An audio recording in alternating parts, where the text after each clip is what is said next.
Hey everybody, we're back with some more Victory at Sea for you, and today we're going to sort of have part 2 of our series here, just showing some different weapon system attacks. And we're going to do a nice simple one here, so this is going to be our same adversaries from the first video, Eugen and Köln, except we're going to turn the tables now and show how some of these lighter ships really can throw some damage, hopefully, at their bigger adversaries. So what we're going to do is we're going to make a torpedo run here. We're just going to say everything is in position. This is really just to show you what some typical dice rolls could look like with ships of various sizes, weapon systems of various sizes, and give you guys some ideas on how that can apply damage. So, oops, and let's actually reset to this correctly here to 36. I know poor Crone from the first video got a mauling, but so we're going to show you torpedoes here. So we managed to get to short range on those. We won't call this one point blank, although point blank could be fun for those.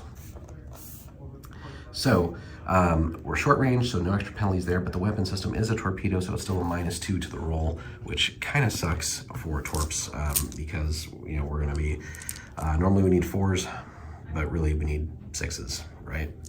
So that is pretty rough. So we'll hope this goes well on this initial roll, otherwise we might reset it and give it another try for you guys. And the reason we're rolling this, also let's double check here, right? There's 2 torpedo systems on each side, so, and 3 attack dice apiece. Now, hopefully we roll well, because torpedoes definitely do a hell of a lot of damage, as they should. And that was an absolute terrible roll. So even if it wasn't the torpedo rule, that would have only been 1 hit. So we're gonna give that another try and hopefully get a result that we want. All right, good enough, but let's see what 1 torpedo can do. So we've gotten that, and then let's jump over and look at what devastating will do. So we're just reading from the book here. Devastating is exceptionally powerful, so instead of causing 1 damage with each successful damage dice roll, a devastating weapon will cause an amount of damage equal to what each damage dice actually rolls, regardless of whether it exceeds the target's armor score or not, right? So again, torpedoes, insanely powerful. And then there's some more critical effects too. So damage dice are actually 3. So as we said, torpedoes can be incredibly powerful, right? If all of these had somehow hit, then it'd be 3 damage dice as well. So 1 hit there. So 3 damage dice. And this is the cool part, it's whatever we actually roll. So hopefully we don't suck here and roll like a 3 or 4 or 5 or something single digit. If we can get this into the double digits, that is a chunk of damage on that boy there. So, and devastating will also cause a crit on a 5 or 6, right? So torpedoes, when employed correctly, and if the dice are with you, can be awesome. So there we go, we'll take that. So right off the top, that's 13 damage. So basically a third of the damage is gone. So we're gonna actually just be sneaky here. 23, boom, huge hit. Every 5 or 6 before any modification by torpedo belts. There's no torpedo belt on this thing, at least that we're aware of. Just making sure, yeah, no. Has caused a crit here, most likely. So let's see here. Yep, critical hit is scored for every damage dice that rolls a 5 or 6 before any mods. Any crit hits scored will have a critical score set to the roll of 1d6.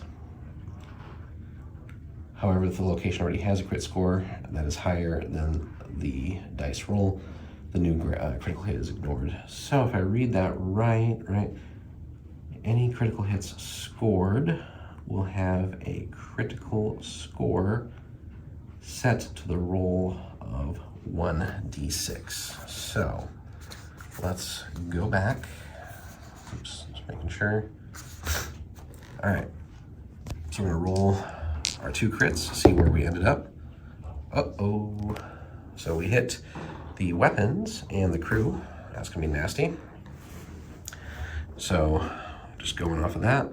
So if we are going with the way it's written, which does seem awfully powerful, well, although, as again, torps should be, as they're causing insane internal damage. So we're gonna roll for the weapons effect here, and it's just gonna be set to this. Oh, Jesus. So we rolled a 6, which means multiple explosions. So yeah, torpedoes are awesome. So it's gonna cause 3d6 damage off the top. Rolling that. Ooh, not so good. That's what, 7, 9. So 3, 6, so it's 14 left.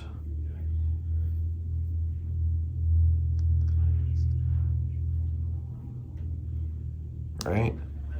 Now let's get back to explosions here. Crew and engine areas also increase their scores by 1. So again, criticals in any capacity are awesome just for the extra damage that can be caused.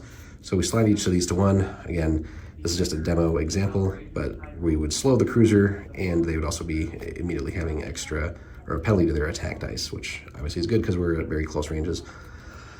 No additional damage from those just yet though. So, and we know, excuse me, we're just gonna leave that there. So we really can't cause much more weapon damage. Excuse me. Still getting over a cold, oops. So, and then we did cause, what was it, crew? So we gotta roll a d6 for the crew area. Good Lord, we're on fire. Don't expect this every time you actually play it. It'd be nice if this would work in all games, right? So we're gonna slide our way up there, and we were already at 1, so that's yet another explosion. So 2d6 more damage, 9 more damage. So we're just at 5. So this guy's crippled, or was already crippled, but he's certainly on his last legs now. And then here's the fun part: weapon and critical score, weapon area critical score increases by 1. It's already at 6. So let's reread what happens when we have something like that happen. Oops. So if an area already has a 6 if an area already has a 6 and receives another critical hit in that area, apply both the extra damage and penalty for a critical score of 6 again, which is quite devastating. So 3d6 more, and then it increases, as you can see, chain reaction. So it increases engine and critical areas by 1. So no matter what, 2 more base damage, so we're down to 3. This causes an escalation, which means that goes here to 2. Weapon area increases by 1, which would be another chain reaction. So this is like the luckiest damn torpedo. We didn't plan this, I swear. But we also have to apply the base 3d6 from having this apply again. So really, it's just gonna spectacularly explode. So even though we rolled low, it wasn't gonna survive. So 7 is enough to just finish it, but because of our increase there from hitting crew area 2 with multiple fires, this would trigger yet one more time. So this is a bit overkill for a cruiser, but imagine, if you pull this off on a battleship, guys, right, with like close to 100 hit points. Like if this was something like the Yamato, even a carrier, right? They have a ton.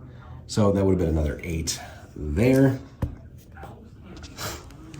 So, and so on and so forth. So one of the best torpedoes of all times. So, and then as it kind of says here, because this seems like it will just keep chaining itself, some critical penalties increase the critical score areas of other areas. If this penalty occurs immediately, increase that critical area's critical score and apply the resulting extra damage and penalty.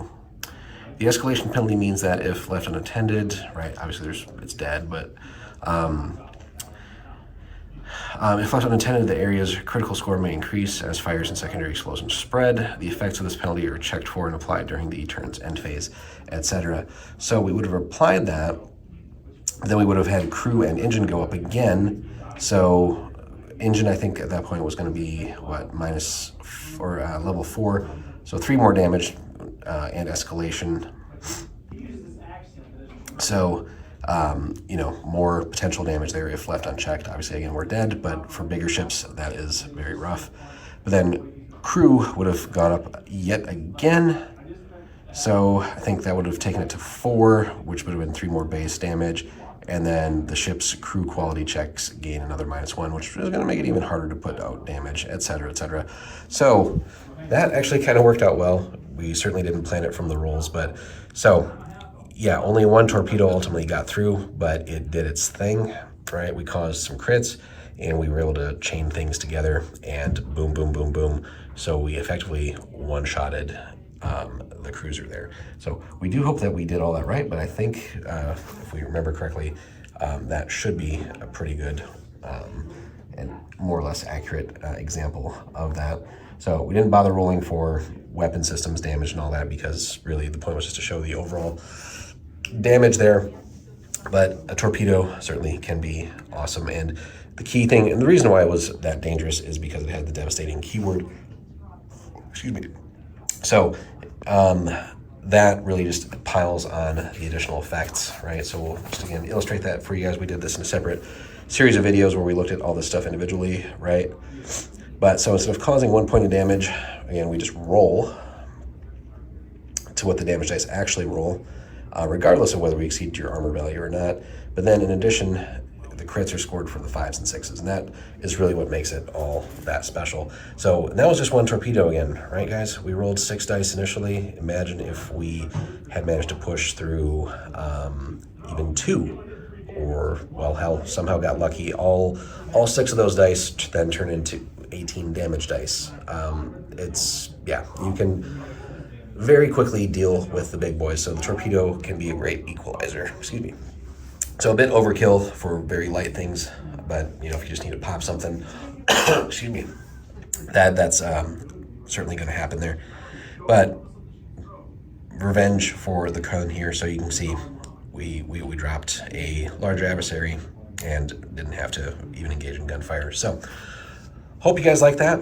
Leave us a comment, like, subscribe, and we'll have plenty more Victory at Sea for you guys coming in the pipeline here as we work our way through multiple examples. And if you want to support the channel, check out the link in the description. Anything you pick up from Warlord over there helps support the channel, so we would greatly appreciate those who do that. Thanks so much for watching, guys. We'll see you in the next one.